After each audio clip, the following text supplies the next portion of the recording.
Was it a date movie? Did you go to, and what was the movie? Can you even remember? I do. The very first film we ever saw together was very short. It was a film by Buñuel because Roger was getting ready to teach a class. He taught a film class at the University of Chicago for 30 years. And he was getting ready to do a semester on Buñuel. And I don't think I had ever seen Chien Andalou. And Chien Andalou, yeah. Yes. And so that was the very first thing we watched. And if you know what it is, it's sort of the slicing of the eyeball. And he thought that I would be able to handle that because one of my favorite films was A Clockwork Orange, so which he did not like.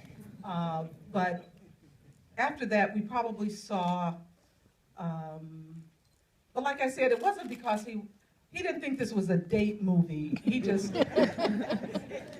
because I thought, like I said, he was preparing to teach a course on Buñuel that semester, so it was one he just happened to have available.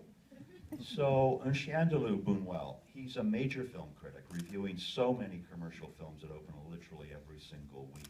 Was this a surprise to you that he actually had these kind of esoteric interests? No, it wasn't a surprise at all because even on his show, he actually introduced so many foreign films, so many independent films.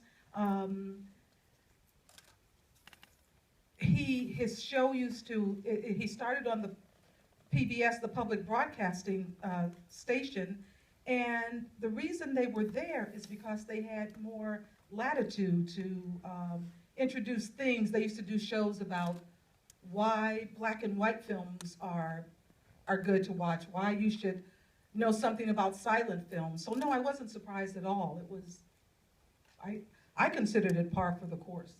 Now, did he sort of give you a film education, a conscious film education? Did he really want to introduce you to film, or was film even central to your life? Because you grew up in a very kind of different environment. You were a civil rights lawyer, very involved in the movement at that point in time. And was film even a part of something that you thought about seriously?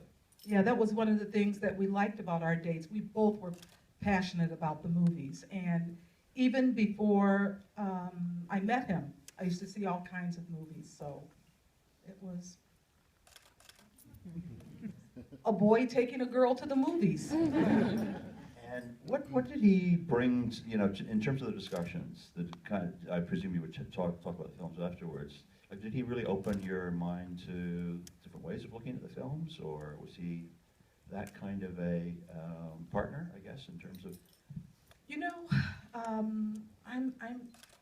I wish I could think of a better way to say this, but yeah, over the years I did learn things about, I loved reading Roger's writing. I thought his writing on film was very, I thought his writing was just beautiful, not just on film. I used to say his writing made me swoon because when he wrote about film, he didn't write just about film. He actually did write about life itself. It was important to him to look for some sort of philosophy, some sort of life lesson. Yes, sometimes some films were just about entertainment, but I think when you really read the body of his work, he would talk about politics, he would talk about race, he would talk about, happiness, what makes people happy. Do we deserve happiness in life? He would answer a lot of questions, and so I learned things about from reading his writing and talking to him, but not in a way like, I'm going to sit down and teach you all about, this Canadian director. It would just sort of happen organically because he knew I also was very curious, and I used to do a lot of reading, and I knew a lot about film and about a lot of things before I met him. So it wasn't like a Pygmalion type of relationship. Maybe you've answered You know what? This is so funny, Pierce, because it seems like I'm not giving you the answers that you were expecting. I'm just wondering, maybe you've answered the question, why was he so popular? Why do you think there was something in him that turned him into what some people call the most influential critic?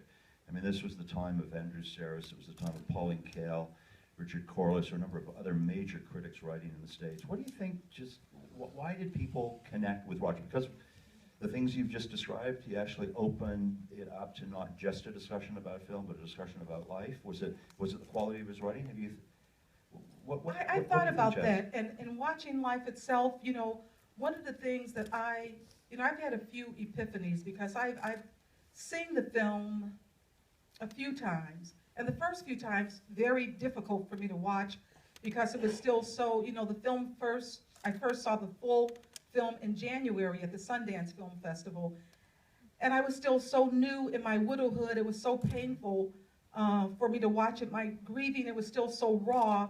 But now as I see the film, I realize, and I don't know if you will, you'll have to tell me later if this happens to you. When you see the humanizing of Roger on the screen, it's not Roger, the film icon who was the most influential film critic ever. It's Roger, the man, the human being who is at the core the same as all of us. Roger is you, Roger is me, Roger is us. And that's what I've gotten. And I think that over the years, when you read his writing, when he wrote to people, when people wrote to him, he wrote back. Even when he was typing on a typewriter. There are so many people who have letters or emails from him where he really responded to people because he liked communicating with people and he liked reaching out. I think there was something that's so authentic about him. Some people say it's because he was from the Midwest. I don't know, maybe some of that, maybe that has something to do with it.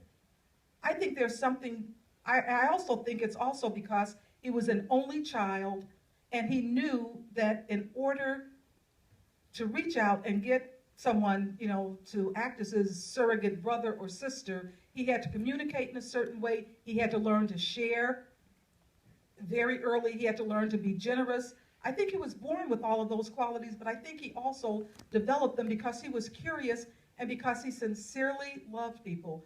That's when I analyze that question, those are some of the answers that I come up with. And it really struck me in one screening where I said, that's it, it's not Roger the icon, he is us. Any surprises in the film? Any things you learned about Roger that you did not know?